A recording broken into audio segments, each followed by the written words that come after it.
Now, this is the true heavy hitter for the third woe. Shalom, this is the brother Abad. You're back here once again. Before I get started, like always, I want to give all praises and glory to Yahweh, Bahashem, Yahweh Shah, Bahashem, Rahakadash. Double honors to my teachers, the elder apostles of Great Millstone, and Shalom to you fellow laborers, the hopeful elect of the nation of Israel scattered throughout the four corners of the earth, sincerely waiting and enduring until the return of Yahweh Shah, Hamashiach, to deliver us out of its last captivity. Yeah, man, this right here that I got pulled up now. When you talk about World War III commencing and nukes getting ready to be shut off. All right, and when you talk about the third woe, which is spoken of in the book of Revelation, this is the heavy hitter that we're waiting on. This conflict that's been brewing for years now between Iran and Israel. This is what's gonna lead to America being destroyed by them nuclear missiles. This whole situation that's in the news right now with Russia and Ukraine, if you don't know by now, um, all it is just another propaganda uh, fake war, to further put strains on the world economies. All right, beginning with Europe, and then ultimately America, to bring in what the beat system. All right, they're all in agreement and in league with this beat system, this NWO system, which is going to bring in the Karagma. All right, the MOTB spoken of in the Book of Revelation that you can't buy or sell without it. They're all in league with pushing that Karagma. All right, but they also have separate interests. So, you got these elite banking families, the Rothschilds and so forth, that has financed both sides.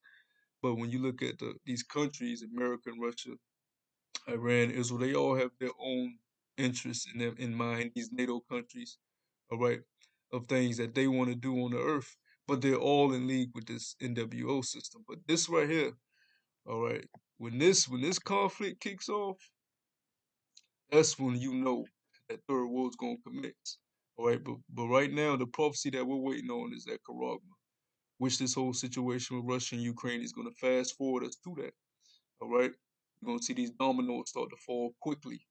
All right, as gas continues to rise, as inflation kicks in, and look like hyperinflation may kick in, months from now. As the economy continues to basically destroy itself from within. All right, they're going to want to bring in this new system. All right, and get you peons that took that poaching to go ahead and agree with taking this Karagma. All right, to be a part of that new system. But let me read on this article, man. Let me read on this article because this is the heavy hitter. It says while the world's attention has been focused on Ukraine, the Biden administration also has been racing with world powers for restoring the 2015 international nuclear deal with Iran. Says after months of negotiations in Vienna, the various sides have indicated a new deal is close, perhaps in the coming days. But instead of the longer, stronger agreement originally promised by the US, the deal is expected to do little more than reinstate the original pact, whose key restrictions on Iranian nuclear activity expire in a few years. And that's not gonna make the Israeli state happy. All right. They want a definite decision of keeping Iran from increasing their uranium usage, all right, and building their nuclear arsenal up, all right. And as I continue to read on, Iran, even if America does come up with a deal, who's to say Iran is willing to make another deal with America? They still got a lot of hatred, all right, and animosity, all right, and anger towards what you have done to them. All right, not only has the Israeli state has been bombing them, but look, man, y'all done murdered their top military general, right? y'all been doing false flags on them for the longest, and they vowed uh to get y'all back, right? They people be screaming DTA, you know what that is, DTA. But what was the name of that Iranian general, man? Let me see if I can look him up real quick.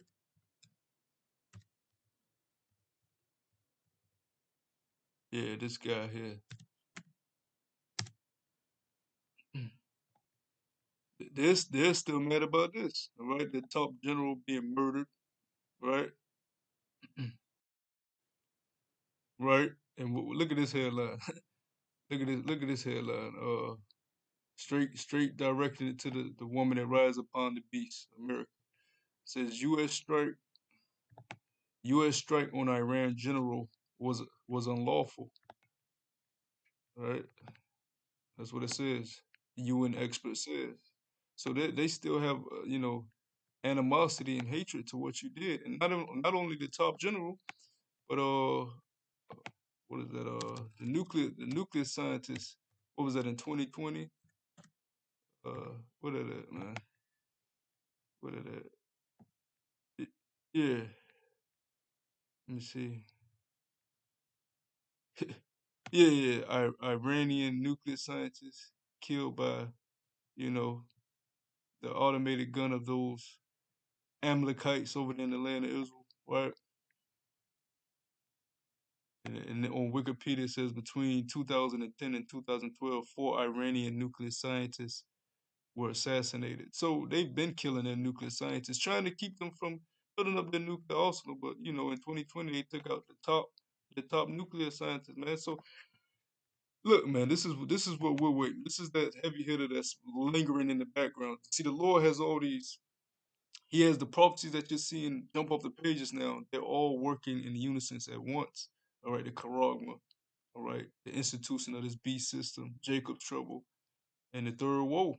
This is lingering in the background while everybody's being distracted, as the world always is, with what the news tells them to be worried about, while their liberty is about to get taken away, right? While your living situation is about to become way harder out here, whether you're in Europe or in America.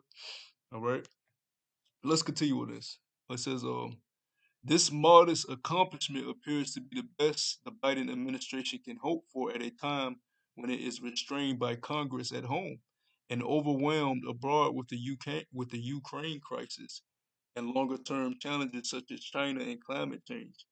But it is setting off alarm bells in Israel, whose leaders have grown increasingly vocal in their condemnations of a deal they fear will not prevent Iran from developing nuclear weapons. So you're going to have them, even if they do come up with this deal, Iran is already saying it's not going to be a deal that's going to make them happy. All right. And who's to say Israel even agrees to this deal? Right.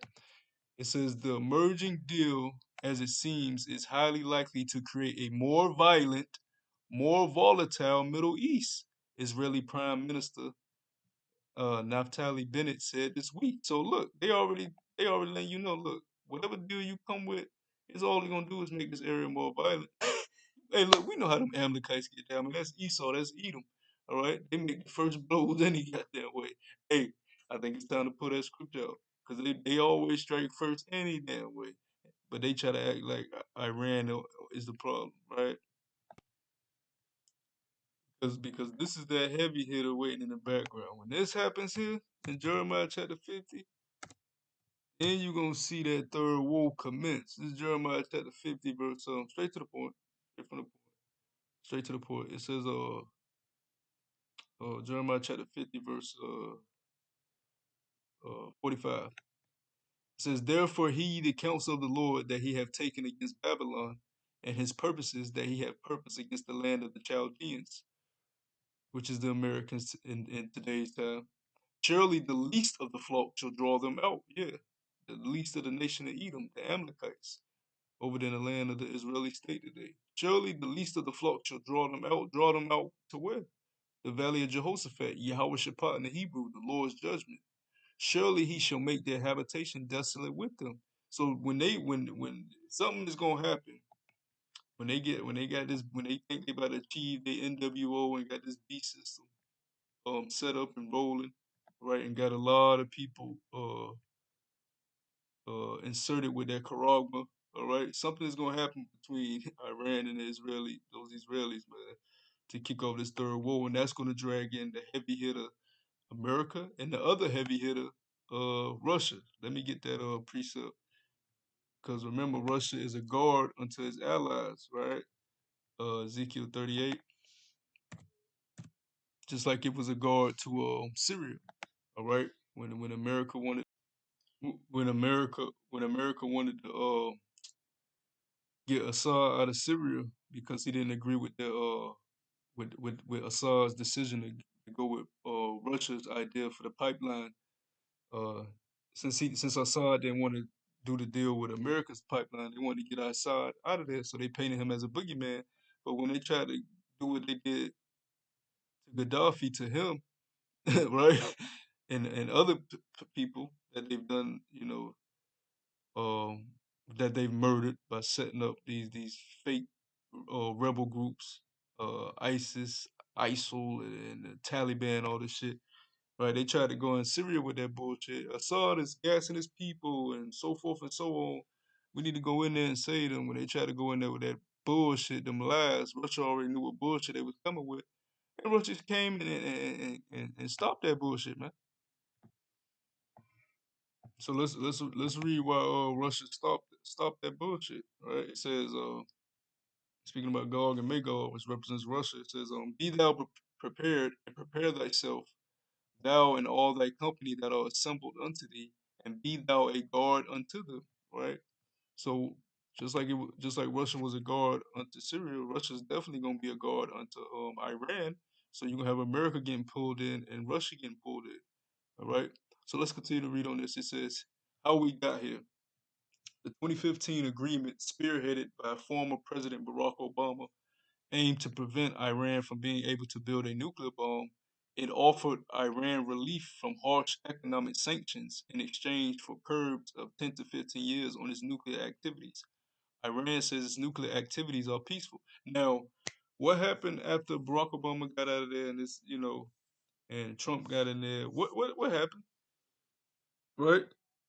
They killed off the top general, killed off the top nuclear. So it ain't gonna go back how it was. They don't want to talk with you motherfuckers.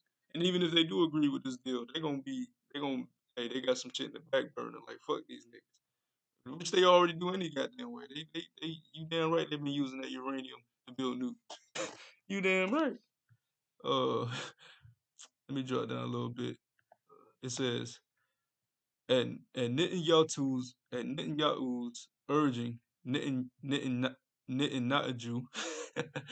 urging, President Donald Trump withdrew from the agreement in 2018, promising a campaign of maximum pressure. Yeah, they do whatever these damn Amalekites ask them to do, promising a campaign of maximum pressure on the Iranians. Despite the tougher sanctions, that strategy appears to have backfired. The Iranian government, now under a more hardline leader who was elected last year, yeah, the Lord is putting them leaders he want in for this third war, all right, World War III, right, remains firmly in power, and with the deal unraveling, Iran has raced ahead with uranium enrichment and other research far beyond the boundaries of the original agreement. Yeah, they've been getting busy. They've been preparing. They've been getting their arsenal up, man. All right, let's go to the next headline. It says, why not negotiate a new deal? Iran has shown little interest in seeking a longer term agreement. Yeah, because they won't pay back, bitch. They've been, they know they got big brother Russia, big bro Russia behind them if shit go haywire. All right. It says Iran has shown little, and plus you've been doing them dirty. The fuck? How long can you keep doing people dirty to the point they said, look, man, let's just go ahead and go to battle, man. All right. It says even if one could be reached, Biden would face a tough time implementing it. So even if they even if they did agree to this next deal, they ain't know that, man. They ain't about to listen to these niggas. They gonna still do what the fuck they want to do to put their nation in what they feel is a safe, environment for them to be protected from them fake people of the Lord over there in our land. All right. uh, and you can read more on this, man. You can read more on this. I don't want to read the whole thing, but yeah, man, this is the heavy hitter that we're waiting on. Oh, let me see. Uh,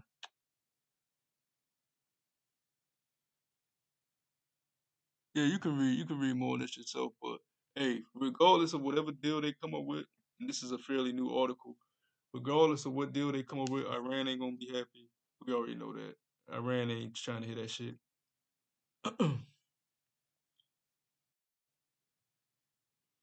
And these guys right here, the Amalekites, they damn sure ain't gonna be happy because what they really want is just to destroy Iran and get more control over the earth. All right, because they're greedy, they're never satisfied. Let's get Joel the third chapter because this whole Russia and Ukraine thing, this ain't that. This ain't that. This something else. It's leading us to a new system, right? That they want to set up. That has been in the works for years. All right, this digital system. But when this kicks off between this conflict of these two nations, oh yeah, that's gonna bring in the big boys to play to protect their interests. All right. Um, it's this Joel chapter 3 verse 1. It says, "For behold, in those days and in that time will I for behold, in those days and in that time when I shall bring again the captivity of Judah and Jerusalem, I will also gather all nations and will bring them down to the valley of Jehoshaphat and will plead with them there for my people and for my heritage Israel, whom they have scattered among the nations and parted my land." So Lord is gonna drag y'all asses to the fight whether y'all want to fight or not. Y'all can keep playing these little psyop games, these propaganda games. Keep allowing these elite banking families to promise y'all shit and speak into y'all ears their agendas, whatever. But when the Lord gonna call your ass down to the valley of judgment, y'all gonna bring your ass down there, and there gonna be nothing y'all gonna be able to do about it. So yeah, I just want to bring that out. You know, this is that real heavy hitter when it comes to the third woe that we're waiting on. But the next prophecy up, Jacob's trouble in the Karagma, man. Prepare for harsh times out here. Hope this was edifying. Until next time, I say shalom.